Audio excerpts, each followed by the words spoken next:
Shut up and sit down.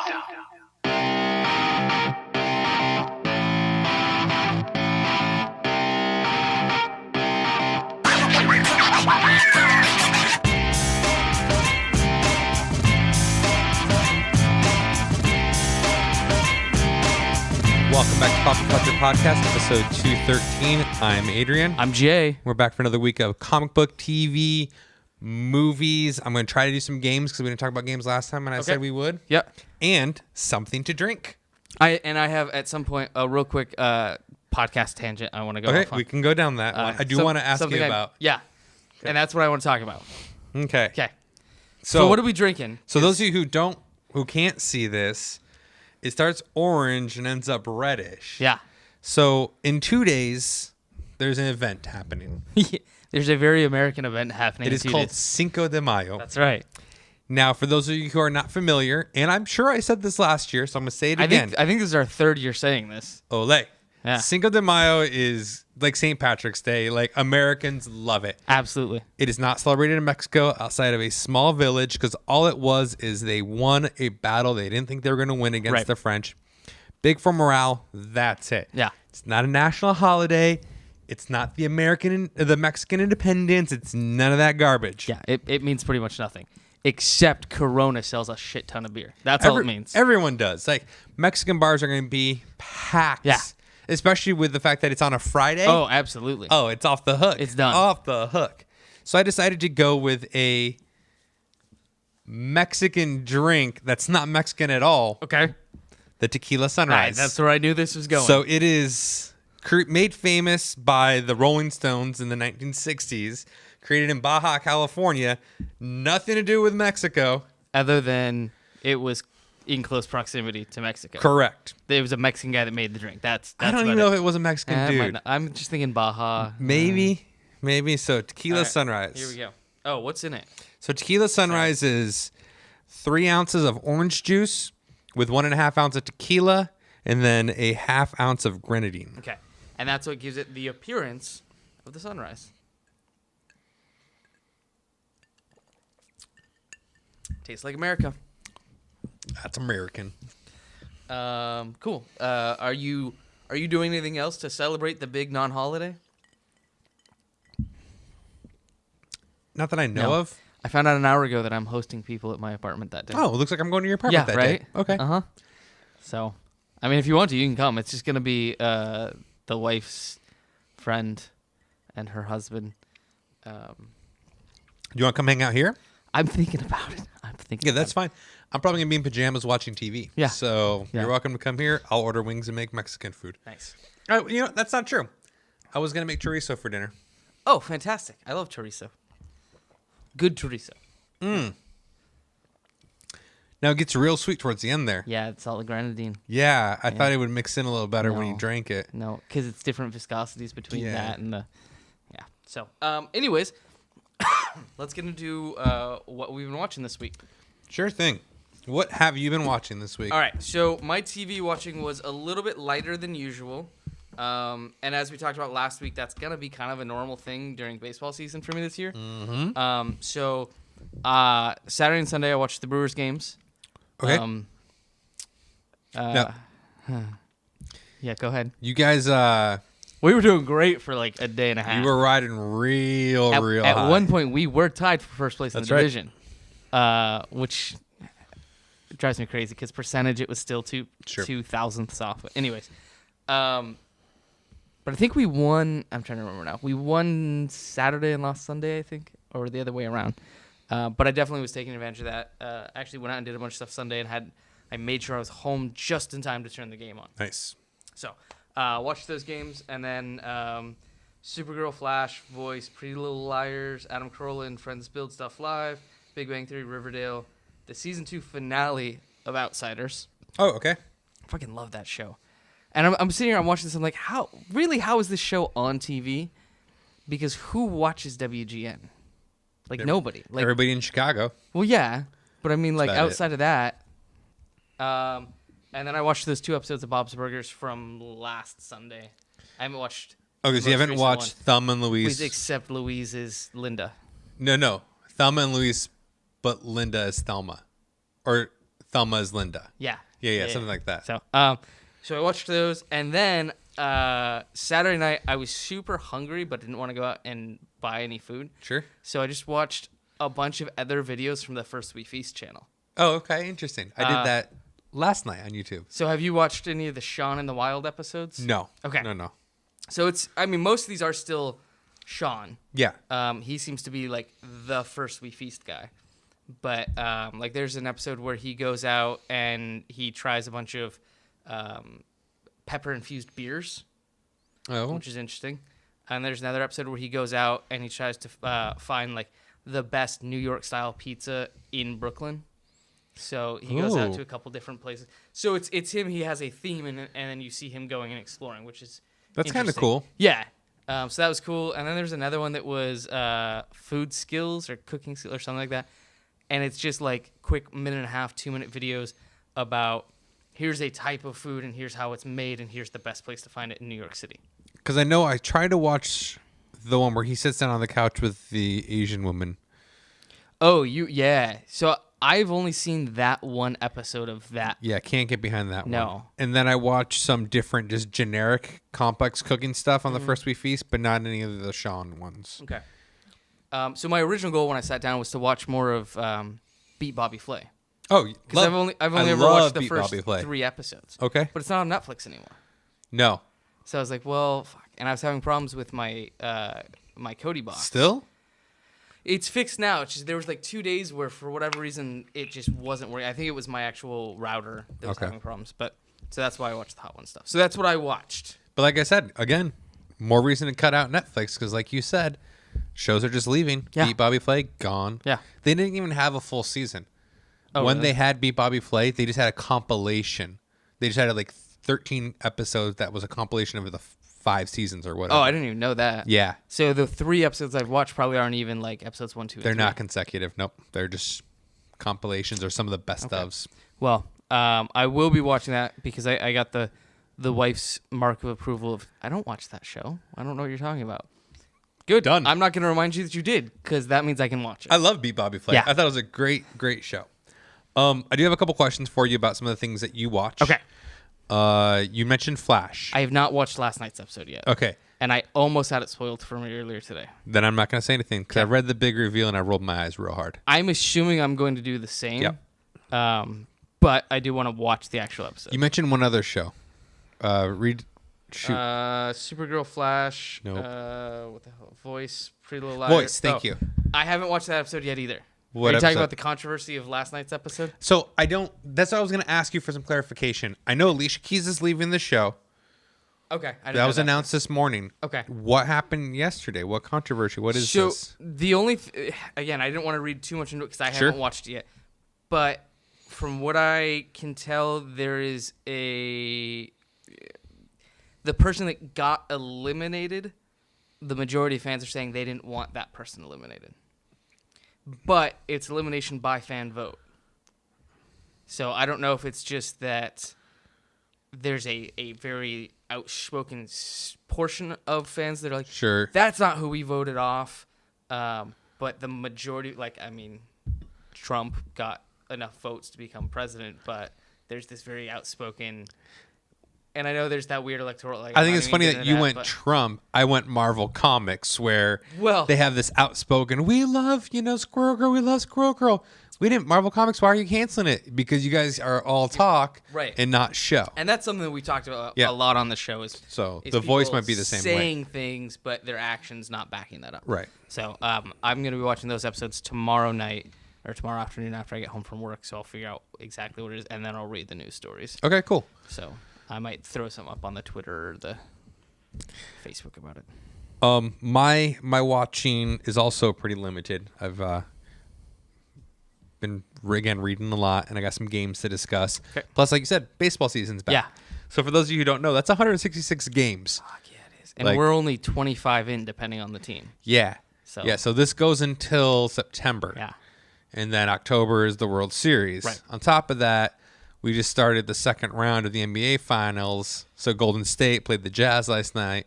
And by play the Jazz last night, I mean, they embarrassed the Jazz last night. They were gracious enough to let the Jazz stand on their court last night. Yes, the Jazz. Well, actually, it was at Oracle. Oh, it was at Oracle. It was at Oracle. Okay. So yeah. So the shows I'm just going to talk about really fast is going to be Brooklyn Nine-Nine, Okay. American Housewife, and Speechless. Oh, sorry. Yeah. I always forget what that one is. I was like, I chose Desperate these. Housewives? I chose these shows particularly. Brooklyn Nine-Nine is back from the mid-season break. Okay. I don't feel like it's come back as strong as when it left. Okay.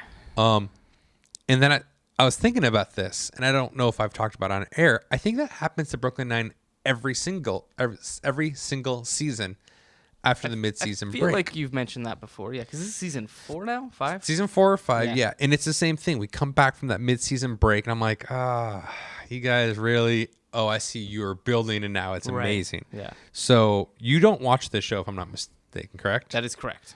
Why? I think, to me, I picture it as a show full of Andy Samberg's humor, which I know it's not necessarily. Okay. And I appreciate his humor, but not every week as a featured character. Fair. I actually don't like Adam Sandberg's humor. Okay. I don't like Lonely Island Boys. Okay. I don't like Saturday Night Live, but I really enjoy Brooklyn Nine-Nine. Okay. And you were right. Like the first, I would say only 3 episodes were all about him, and then they realized, no, fuck that jazz. And they focus on the rest of the cast just as much as him. So I quite enjoy Brooklyn Nine-Nine. Okay. Maybe in 3 years when I have room in my queue. Yeah, sure. Just throw it on there. Why not? I mean, it'll probably still be on at that point, right? I don't know. I think they're being relatively cautious about this. I also think that some of the people in it, I'm assuming at a certain point, are going to go on to do something else. Okay. But you think of the only people in here who have moved on to other things, Terry Crews. But yeah, I mean, he was big even before. Yeah, Yep. Sandberg. Yep. And then the girl who plays Gina Linetti, Chelsea Peretti. Which I recognize the name. She's a comedian. Yeah. But aside from them, it's nobody. Okay. Which I'm kind of okay with because they've all shined in this show. The only one I mentioned is American Housewife. I've talked about it before. It's been probably about 6 or 7 weeks. I'm going to touch on it again. Okay. My wife loves this show. For any of you who are watching this and you're married or living with your girlfriend, first off, if you're living with your girlfriend, that's inappropriate. Okay. Secondly, if you're married and you're trying to look for a show with your wife, it's actually a pretty good recommendation. My wife loves every minute of this show, and I always laugh once or twice, like honest laughs once or twice throughout the episodes. So it is actually a really good show for the both of us. I can tune out but still laugh every now and then, and she can watch and love it all. I feel like Speechless might almost be the opposite for us. I think I find Speechless to be much funnier than she does, but she still generally laughs a couple times throughout. Which one is this? Speechless is the one with the kid with cerebral palsy as the star, and he actually has cerebral palsy. Okay. And it's all about Yeah. the family surrounding him and everything else. I don't see this going more than a couple seasons. Okay. They've done enough to keep it every episode fresh and not just about JJ, the disabled kid. Yeah. But I don't know how much longer they're going to be able to keep that going. Okay. So that is my limited TV. Okay. Yeah. Like I said, it's baseball season. It's that time of year which you're not watching games though. But I'm listening to them. So what do you like? Throw a video game on and put the audio on the game on? Pretty much. Okay. That is pretty much what I do. Yeah. So I do one of two things. I listen to it while I'm cooking. Sure. Or I will play a video game with one earbud in an ear so I can hear the game, the other ear free to hear the game. Yeah. So I guess they're both games. Well, one to sure. hear the baseball game, one to hear the actual Fair enough. game. Okay. Because that's the thing I've been trying to figure out. Like, obviously, I have the video package, so I'm going to watch it. But I was trying to think in future years, if I only do the audio, like, yeah. Okay, cool. And that's what I do. It's not that I don't enjoy watching the games. My wife doesn't enjoy them. Right.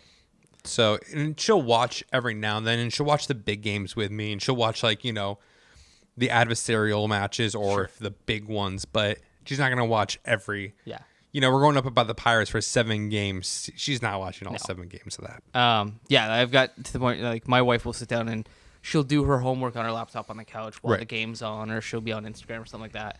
And there's times where she'll just sit down and watch 20, 30 minutes of it with me, and I'll, if I had, like, I was telling you, I had to teach her some of the different rules because it's stuff that she never learned, like what a pitch called ball is, which, again, most confusing. Makes no sense. Like, come up with a different name. But, yeah, so it's fun. She said she wants to go see a Mariners game this year. Oh, absolutely. Unfortunately, Milwaukee's not coming this year. But neither are the Cubs. I mean, I guess I'll go see something. If you want, this is going to be riveting for everybody at home. BECU does BECU nights once a month. It's $12 tickets. Oh, okay. That's not bad. It's not bad at all. Yeah. So at that point, you're like, all right, well, 24 for both of us to go. Yeah. Yeah, I'm in. And then, with food, 110. But you can bring in your own food to Safeco. Oh, can you? I didn't know that. Yeah, you can bring in your own food to Safeco. Interesting. So generally what we'll do is, like, I'll get, like, a Jimmy John sandwich. Yeah. And I'll just bring it in with me. Right. And then she'll bring in whatever she Yeah, wants. because I was going to say, that makes a lot easier for her, because... A lot easier for her. What is she going to do? Right. So, again, riveting for all you. I take the train into Safeco because it drops you off at Safeco. Oh, yeah. Yeah. So, literally, I park my car at the park and ride. Mm-hmm. The bus takes me half an hour to the train stop. Train stop's 10 minutes to the train. Yeah. It's $2, which is cheaper than you could ever get for parking. Oh, yeah. $2 for the whole thing. Done and done. Yeah. No problems. Yeah. Yeah. So cool. Yeah. So yeah, we'll figure out how to make that work this year. So speaking of games, the game that I've been playing most is now over. Zelda Breath of the Wild. But are you gonna get the DLC? I'll get the DLC. Okay. The first DLC doesn't have new story mode. Oh. The second DLC has new story mode. Okay. But it's a joint package. Yeah. You buy one, you take them both. Okay. So to talk about Breath of the Wild really fast, it was phenomenal. Okay. I put in 110 hours. Wow. Yeah. Jeez. And I didn't that's not 100% completion either. No. That was, so there's 15 parts to the main story. Okay. 76 side quests, 123 shrines, right? Okay. So I did all 15 main quests, which is not required to beat the game.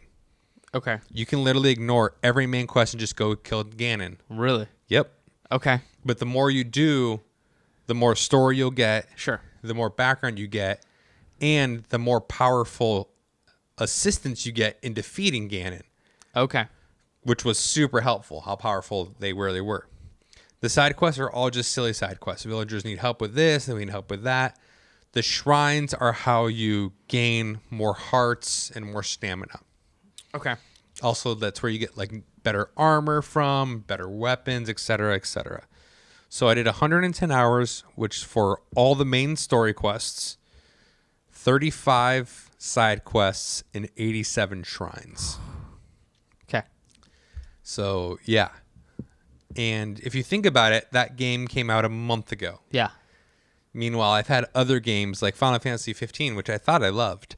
I only put in like 40 hours. Okay, so it's not that you fell out of love with it, you just switched over to this other thing. Right, but yeah, okay. By comparison, did I love Final Fantasy 15? Because if that's how much I put into Zelda, that turns out to be real love. So the game came out a month ago, so 30-ish days. Sure. And you put 110 hours in. Yeah. Which that means 3 1/3 hours a day. Yeah. For the last 30 days. That is crazy talk. Because I know, obviously, you didn't actually spend 3 hours every day. Some days it was maybe 30 minutes to an hour, and other days it was like 8 hours. There were some days I didn't even turn it on at all. Oh, jeez. Now, obviously, I had a couple flights with it, which that really helps because, you're 3 hours each way. Oh, because it's portable. Yeah, because it's portable. It just comes with me. Yeah.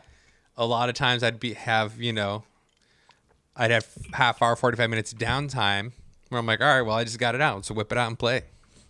So the new game is Mario Kart 8 Deluxe Edition. Okay. And holy shit, does this game look amazing. And you have it. I have it. Okay. Oh, yeah. So here's a problem that I've had with every Mario Kart since Super Mario Kart. Okay. You played Super Mario Kart. Yeah. Yeah. For hours and hours and hours and hours and hours. Everyone has. Okay. Have you played any of the successors to that game that are as great as that one? I actually really like 8. Okay. So 8 came out about a year ago. Okay. 8 Deluxe is the upgraded version, Right. high def, everything else. It's got the online mode too, right? It's got online mode. Yeah. It's got battle mode. But Okay. traditional 8 had online mode Okay. also. Okay. But they upgraded the graphics. They added to the battle mode. They added a couple things. It is remarkable. It Okay. is beautiful. Before you leave, play around with it. Okay, yeah. Because, I mean, obviously I played, Mario Kart 64, which Yep. was good. Yep. Not as good as Super Mario Kart. And I've played a couple of the other ones for GameCube and Wii and things like that. And I've always been like, the concept is there, but the execution of it just leaves something lacking compared to that original Super Mario Kart. So this is the highest selling Mario Kart of all time. Okay. The other thing about it that's really nice is the Switch comes with the controllers, the right and the left. Yeah. Right? When you're playing Mario Kart, the right controller is in itself a full Mario Kart controller. So someone else can play with the other one. Okay. So it's you don't need anything. Okay. You don't need anything. Okay. So that's Mario Kart 8 Deluxe. The board game I also recently got that I'm going to touch on really fast for like the 4 of you that care. Matt, essentially I'm just talking to Matt right now. There's a game that we liked called Star Realms. It's a 2-player, only 2-player deck building card game. Okay. So the way deck building card games work, for those who are not familiar, is you start off with a base card that has points. And there's a shared pile. And you buy more cards while fighting the other person and get more and more powerful deck. So Hero Realms is the new game that's out. It plays just like Star Realms, but instead of being sci-fi, it's fantasy. And it's a 4-person game. Okay. So for those of you who are looking for a game that you can just take a deck with you and play a 4-person game, Hero Realms, by far, awesome game. And to be clear, this is not deck building in the sense of Magic the Gathering where you collect all these cards to make a deck. It is every time you play, you're just making a deck out of the communal pile. Correct. Okay. You start with only, 7 gold and 3 strike, and you're just building. Okay. There's no like, well, I built this deck, so my deck's more powerful than your. Nope. So you can be 2 players up to 4 players, 1 deck, you're done. That's the game. So it's $20. Much in the realm of like the DC deck building. Yeah, and it's smaller too. Okay. Like we're talking about maybe 100 cards. Okay. To play the game, it's awesome. Nice. Would you like a Price is Right moment for a refill? If that's an option, absolutely. We'll be right back after this break.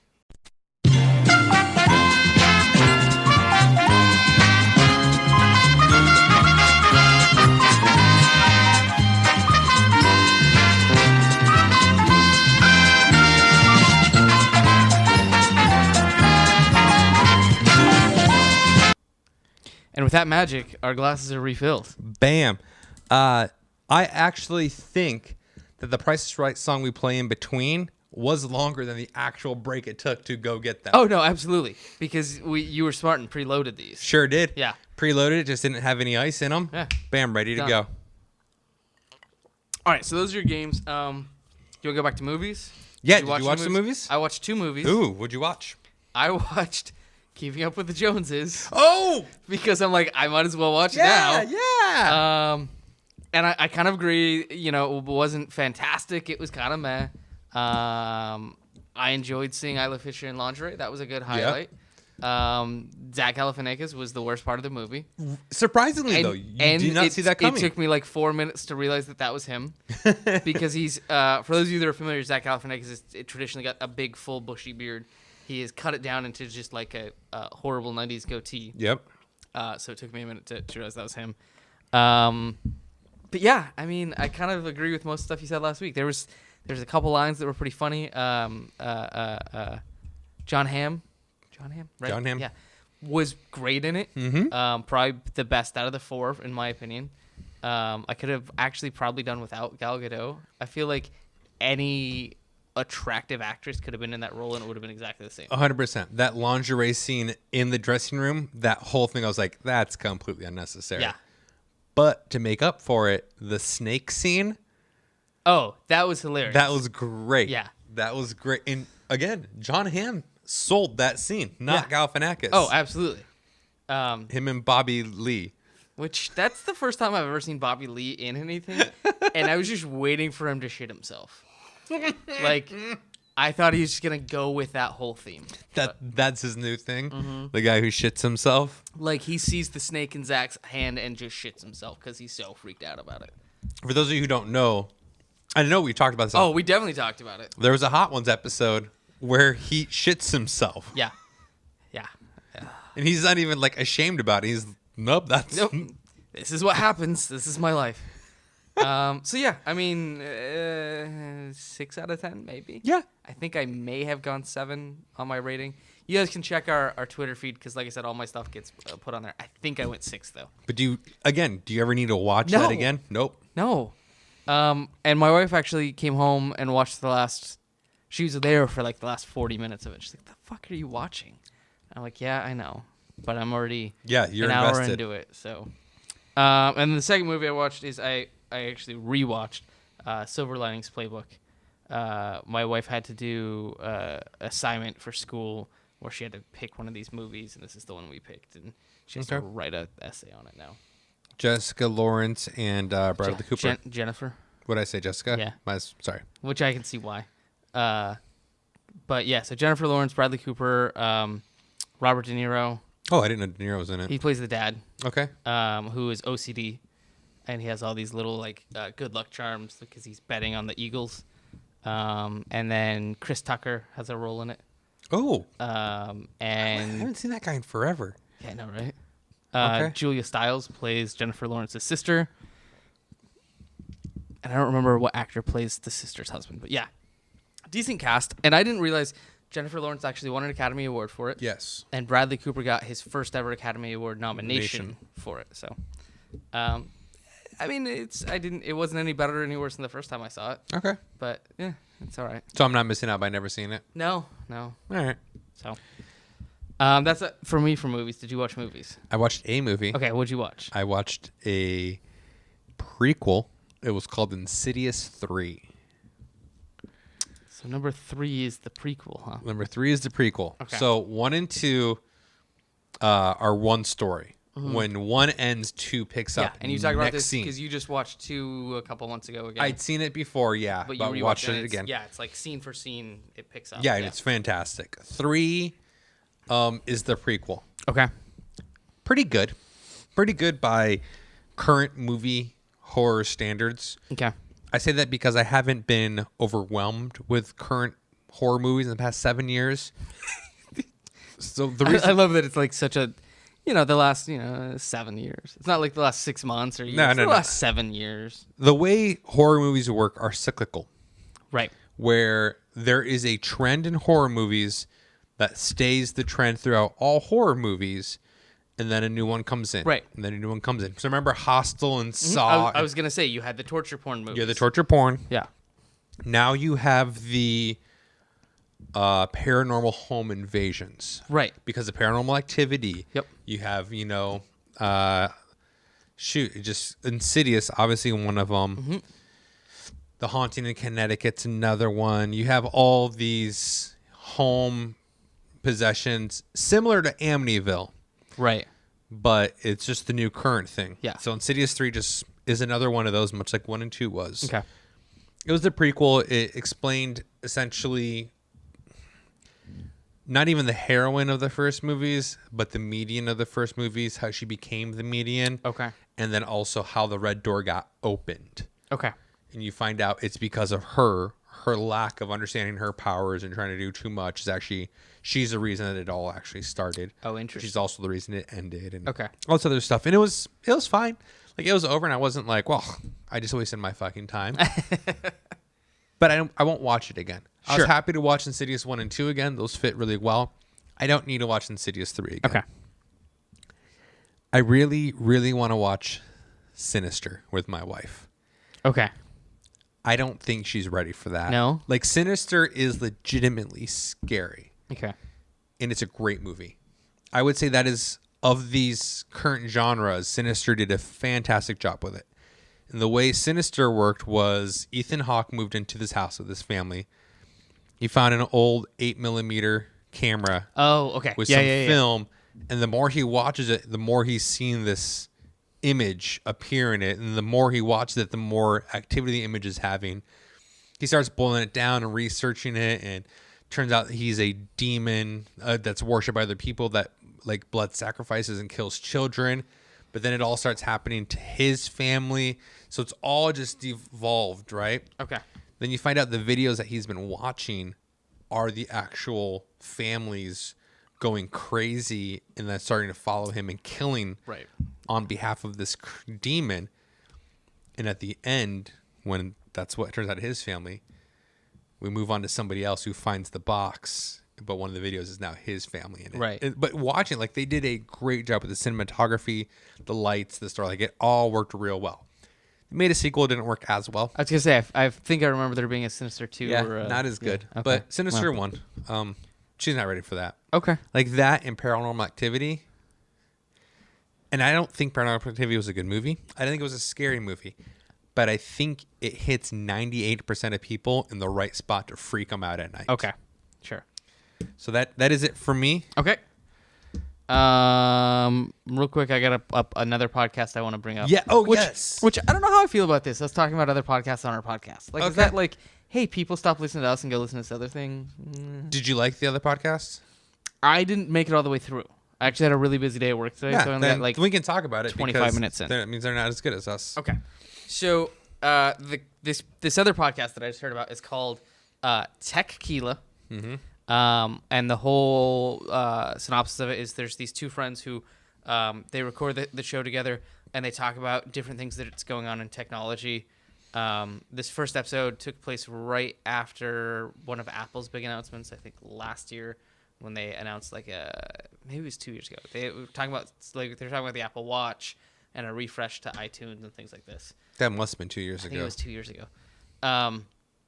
But the other half of what's going on in the show is every 10 minutes they take a shot of tequila. And the first episode is like an hour and 10 minutes long. They have an episode that's 2 hours and 45 minutes long. So do that math. If it's every 10 minutes, that's in an hour, that's 6 shots. That's 6 shots. 2 hours, we're at 12, 45. So we're looking at like 16 shots. Yeah. And I haven't obviously listened to that episode yet because that's like number 20 something. So I'm not there. I don't know if I'll actually ever get to that. Because the first one was kind of. So first of all, I think one of the things that works well for us on this show is that we are in the same place. Oh, no, are they not? They're not. No. So they are recording their Skype conversation. Now, we discussed doing that and decided it was a bad idea. Yes. Okay. And I think part of it is, being in the same place, you can play off, you can react to how the other people, like their mannerisms and things like that. You can see the facial expressions, stuff like that. Whereas if you're Skyping, it's video, there's a lag, it's not the same. But you hear them very obviously in different locations. Because it's like, all right, I'm pouring my shot. Have you poured your shot? Yeah, I'll pour my. So you can tell that they're not. Okay. So that threw me off a little bit. But they both have just ridiculous hate for Apple products. Interesting. Uh-huh. Okay, I like them a little bit now. So they're going through this announcement, and they're saying, yeah, this is crap, and Apple's this, and Apple's that, and they lost Steve Jobs, and now they've lost their direction, and da-da-da-da. Which, to an extent, I agree with. Sure. But then one of the guys is like, yeah, the only thing is I'm actually recording and editing this show on a MacBook Pro. All right. Well, now you have no leg to stand on. Right. That's like me saying how much I hate Marvel Comics. I'll never buy any Marvel Comics whatsoever. So my poll this week is Iron Man. Yeah, right. Yeah. So, like I said, I only made it like 20 minutes into the first episode because I was listening to it at work today, and I was actually ended up being really busy and being in meetings most of the day, so I had to unplug. Okay. But I'll probably finish at least the first episode. Like I said, I think there's only like 25 or 30 episodes. So that actually reminds me of a tech announcement I meant to text you about earlier today. Microsoft Surface laptop. Yeah. Fucking just decide on a name for your products. Well, no. It's the reason it's the Surface laptop and not the Surface Book is it's not detachable. Right. But okay, now you have the same product. One detaches into a laptop and the other one doesn't. Correct. Come on. I haven't looked into the specs. I did see that it was announced yesterday, and a lot of people are excited about it. And really, as much as I really like Apple computers, the computers, not everything else, but the computers, they have definitely gone downhill the last couple of years. Sure. And I think Microsoft has done an amazing job capitalizing that with their Surface line. I have a Surface 2. Not a Surface 2 Pro, a Surface 2 still that I love. Yes. I still think it's fantastic. However, I am at the point where I want a new laptop. Okay. But not any laptop. Now, I have my Dell 15 Inspiron, which is fantastic. It's a great work computer, but it's not a great everyday computer. Now, it serves its purposes when I have to go do shows, when I have to work on the fly. But if I'm just web browsing or I'm doing other things, my default is my Chromebook. Right. That Chromebook, I can't believe this, right? Because I was thinking about this recently. Like, it can't be that. Oh my God, it's that old. It's like 6 years old, right? It's 6 years old. Yeah. And still, I don't feel that I need a new one. No. There's nothing wrong with my Chromebook after 6 years. Well, and that's still my fastest laptop. I was going to say, that's the great thing about the Chromebooks is they are super lightweight as far as what they demand of the system. Yeah. Because you don't have, I mean, it's all flash memory. You don't have a bunch of stuff stored on the memory. Most of it's cloud-based. So, yeah, it's going to run fast all the time. The only reason I would like the upgrade is because the new ones use any Android app. Right. And they announced that only certain ones will be getting that upgrade OS capabilities. Okay. Mine is not one of them. Oh, okay. But the current line of Chromebooks is pretty good. And here's the thing. That was $169 when I got it. Exactly. Yeah. 6 years ago. Still, by no means do I need to replace it. No. I just want the You want that go new... Yeah. Yeah. Yeah. And I can't justify buying a new one. Well, I mean, really, they're what? If you were to go buy a new one that's comparable, you're talking $250? The one I saw, the one that after doing reviews and everything else, on sale currently $169. Yeah, same price as this one from 6 years ago. So I would say that that's almost worth it. It's just because you didn't buy a new tablet. No, you found a way around having to buy a new tablet. That's right, my Microsoft Surface with an emulator. So you saved that few $100s. So really, if you have spent $169 on this new laptop, it's like you're saving yourself $200. I am. You're right. But yeah, and the reason I'm saying that is, at a certain point, I'm not there yet because I need particular apps for my job. Right. I need to have these apps on my computer for my work. Yeah. At a certain point, though, we are going to phase out traditional laptops. Oh, absolutely. We just have to. Yeah. The advancements in Google Docs, the advancements in Microsoft Word Online, OneNote's free for everybody. Downloading mail clients, big deal. Nobody cares anymore, right? Like, at a certain point, these are going to get phased out. Right. So I read an article stating how Microsoft is creating their own version of the Chromebook. Okay. It's going to run Windows 10 S. Oh, is what so it's called. That's what's going to be. Yeah, I saw that. That's what's going to be on the Surface laptop. No, there's a different one.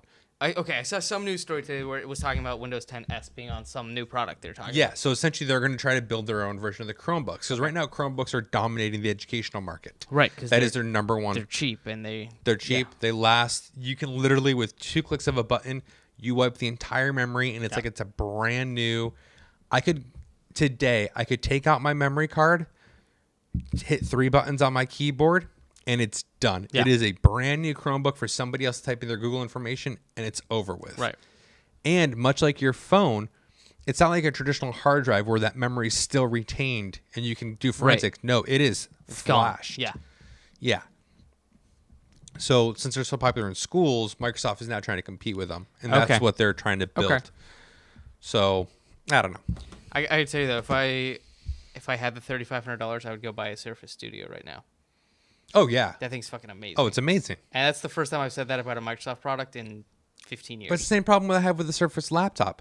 Starting price, $999. Right. Starting price. Yeah. Go fuck yourselves. Yeah. My MacBook Pro that I just bought 6 months ago, whatever, the only reason I was able to go get it is because I got it for $600. Yeah. Brand new MacBook Pro, $600, because it was a previous generation and there was a sale and I traded in an old laptop, $600. Well, otherwise, there's no way I can fucking afford a brand new MacBook Pro. But that's kind of where I've gotten with most of my technology. I just bought a new cell phone, new to me, but it's a generation old. Yeah. You know why? Because I don't need the new one. Right. The only reason I needed to buy a new cell phone, period, is I'm switching providers and I couldn't take mine with me. Right. And I just want to buy one because I'm sick of the bloatware. I'm sick of everything else. Yep. But the truth of the matter remains, our phones have gotten so advanced. All I do on it is watch the occasional Hulu video, text you and my wife, and read news articles online. Yeah. I'm not doing anything else with my phone. Right. And you know what I don't have to spend to do that? $700. I spent $250. Yep. And it's still more powerful than anything I need. Yeah. At this point, I'm just going to go get a new Nokia 3310, the re-release. Yeah. Because fuck it, text and calls. That's it. Snake. Yeah. Flip phones are back. Yeah. Like, that has been a thing that most people don't realize. You can still go buy a Nokia flip phone, brand new. They're still producing those. Yeah. My stepdad carries it. He pays $12 a month. Oh, which this reminds me. Do you ever look at phones that are sold in markets outside of the U.S.? No. Okay. Samsung. Is it Samsung? Yeah. Samsung Galaxy Samsung makes a Galaxy flip phone that runs Android 7.0. But you can only buy it in China. That's crazy. Yeah.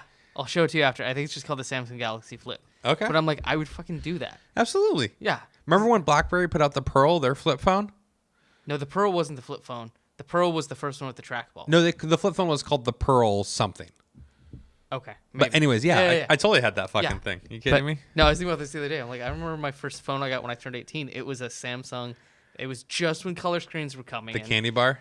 No, it was a flip phone. But the screen was a 2.1-inch TFT screen. Yes. And it had like 2 games on it. No internet, because it didn't exist in 2000 or whatever year that was, 2002. And I'm like, yeah, this is fucking awesome. I love this phone. I would sit there for 2 days straight before I had to charge it. Now I'm like, oh, I got like 4 hours, and now I have to. And then to text a D, you got to hit the button 3 times. Oh, the T9? I got so good at T9, though. I did too. I used to be able to talk on the phone while doing T9. So, obviously, you get texts from me.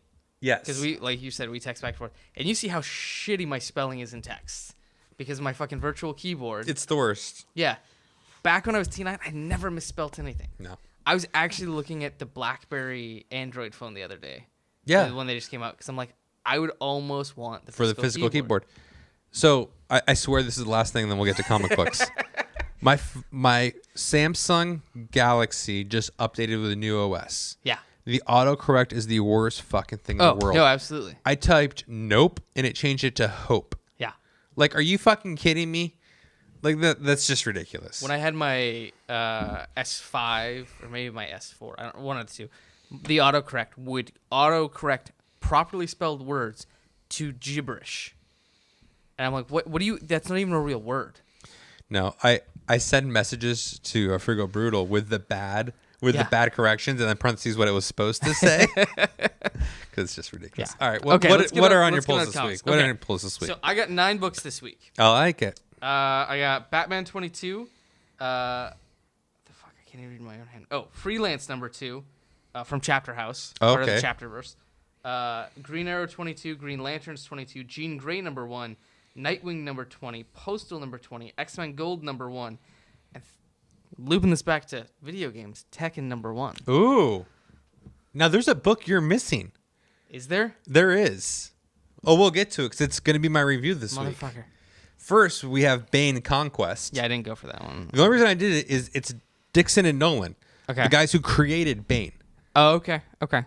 But you hate Chuck Dixon. No, I love Chuck Dixon. Oh, I thought you had a problem with his Batman run. No. Okay. No, I love Chuck Dixon. I'm thinking Chuck Austin. You don't like Chuck Austin, right? I don't. Okay. Chuck Dixon is the one who left when Grant Morrison took it over. Yeah. Because he said, if the most creative thing you have to do is kill Batman, I'm not working for you. Okay. And he left. And I'm like, good for you, Chuck. And Chuck Dixon. Batman 22 with the awesome lenticular cover.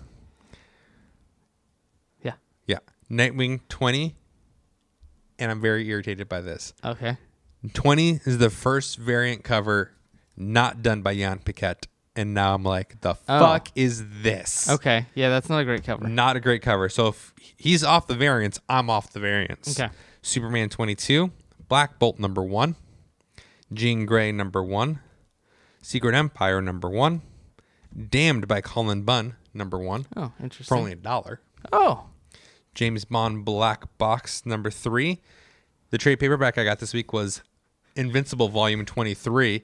How close are you to being caught up now? This is it. That's the okay. So now you're like 3 issues behind. Yeah, like whatever hasn't been put in the last trade yet. Okay. Yeah. So I think you haven't read it yet, right? No, I have not read it yet. When you finish that, you may be ahead of me in issues, because I have like 4 or 5 that I haven't read yet. Yeah. So this is issue 132. So does this look familiar to you? It's been so long since I've read this now. No, I don't think I've read that. Bam. There you go. So you may be... I got to read my back stack now. And the book I'm going to talk about. The book you're missing. How you did not get it. From the creators of Alex and Ada. Eternal Empire. I haven't even heard of this book. Sarah Vaughn and Jonathan Luna, the same team that did Alex and Ada. Luna's writing Vaughn's drawing still? I'm assuming because that looks like Vaughn's art. Yep. Okay. So I hadn't heard about this. So I only bought stuff that I've already... Well, except for Tekken. I've only bought like stuff that I'm already reading. So I'll have to Got to get behind previews, man. Fuck that. Well, so and the other problem is I purchased my books from my computer at work today, so I was trying to kind of be secretive about it too. So you didn't want to go through and look at everything and what's new? So, yeah, dude, Eternal Empire. And you read it. I did. Okay. How does it stack out? All right, so I'll talk about this one then. I thought you said that was going to be your review. It is, but you usually talk first. So well, yeah, but I'm asking now because I'm curious. So much like Alex and Ada, the first issue was a slow setup with a big cliffhanger at the end. But that's typical John That is Luna. very typical. Like I went and I read Girls. Yep. Nothing to do with the TV show, but Girls. Same thing. First issue, very slow. So I do want to get the rest of their books, which would be The Sword, Girls, and Ultra. I read an issue of Ultra. I didn't like it. Oh, really? But, I mean, go for it. Let me know what you think. Okay. So Eternal Empire kind of reminded me about Games of Thrones just a little bit. Okay. So the book starts off with this, what we can only imagine is the Empress. And they've made up this whole fake world with different countries. There's 3 different suns. And they even go on to explain, like outside the book in the notes, what the different sun placement means. So that does affect the story. Okay. Where she is communing with a dragon to take over the different regions. So you've got a naked woman who controls dragons. Like she definitely does not control it. Like it's chained and bound and everything. They're chanting. She's talking to it. We then go fast forward to 141 years later. Oh wow! Where the woman who's on the cover is in the snow, and she's a slave to the Empress, and they show that other people are getting beaten and they don't get food and they're getting starved, and she finally decides to break free. So she's having these crazy visions that she can't explain. She breaks free from her slavery, almost gets defeated, has a couple problems along the way, finally makes it to the warmth, which is the sun, which she's never felt before. Okay. And then on the other side of where she's being called from, so she's snow, she encounters a guy of fire. Okay. So now we have the dichotomy. Sure. We have the snow, we have the fire, and that was it. That was the cliffhanger. Okay. All said and done, it didn't hit me as quickly as Alex and Ada did. Okay. But if I remember, I read Alex and Ada, I came in at issue 3 or 4. Yeah, you didn't start at once. I didn't start at a couple to read back to back. I had a couple to read back to back. So I have a feeling that Eternal Empire for me is going to be the same thing, where it's that slow burn. You finish that first trade and you're like, man, so good. Okay, cool. So high hopes. High hopes. I will go back and pick that one up and check it out, just because, like I said, I mean, yeah, you can't. Alex and Ada, that team, I feel like at this point they're probably just going to do great no matter what they do. So, okay. So the book I'm going to talk about is Tekken #1. Oh my God! Okay. So here's the thing. I cannot describe to you how excited I was when I opened up Comixology today and I saw that this was a comic that was for sale. Like the Street Fighter comic's actually really fun. So I wouldn't doubt that the Tekken one's not too. So we've talked on the show before about how, as far as video games go, Assassin's Creed is like your probably all-time favorite series, or definitely up there. Tekken historically has been that game for me. Okay. I spent so much time playing Tekken 3 that I think I went a good 18 months without being defeated. Like it was the point where we'd have, and this is when I started playing when I was in high school, but I kept it like when I was in my first apartment with my roommates, and we would sit there and play for hours a night, and I would just like, whoever wants to jump on, go ahead. I'll beat you. You name the character, I'll beat you. Whatever. I would go to the arcade when there was an arcade at the Everett Mall, and I would play, and I would just. Carry on. Okay. Just remind me I made that face later. Yeah. So, are you familiar with the Tekken lore? Oh yeah. Okay. So there is I can never remember the name of the corporation, but the corporation that Heihachi and Jin and Kazuya, like their family, like the Mishima whatever corporation, and they're the ones that put on the King of Iron Fist tournament every year. So this is just following a bunch of the characters from that. So you have Heihachi, you have Kazuya, you have Jin, and this takes place after Jin gets inhabited by this devil, demon, whatever, and gets ousted as the CEO of the corporation, and Heihachi takes back over. Okay. So Heihachi is Tekken 4? It's like midway through Tekken 3. Okay. It's like the ending of Tekken 3, essentially. So Heihachi is Jin's grandfather, and Kazuya is Heihachi's son and Jin's father. Kazuya actually starts a rival corporation to the family's corporation to try to get in and take over the corporation and all this stuff. You've got Nina and Anna are in this, sisters, assassins. Anna is hired by Kazuya's company by Heihachi's company to find Jin. And then you got Paul in there, and you've got Lin Xiaolu with Panda and all that. So all these characters from the game are in here. And one of the things that I love about the game is the lore, the whole background they've built behind every character. Because, there's stories behind the Street Fighter characters, but it kind of changes depending on the version of the game you're playing and all this. And, Jean-Claude Van Damme was Guile for a bit and all that stuff. Yeah.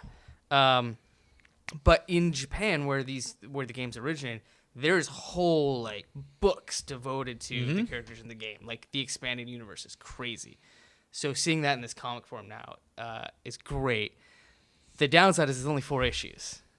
Oh, it's a mini. It's a mini, and it's Titan. And I didn't realize it was Titan until I got to the end of it, and I'm like, fucking Titan, I don't read anything by Titan. Yeah. How did they even get the rights to this? They have crazy license rights, and I feel like they are the new IDW. They are.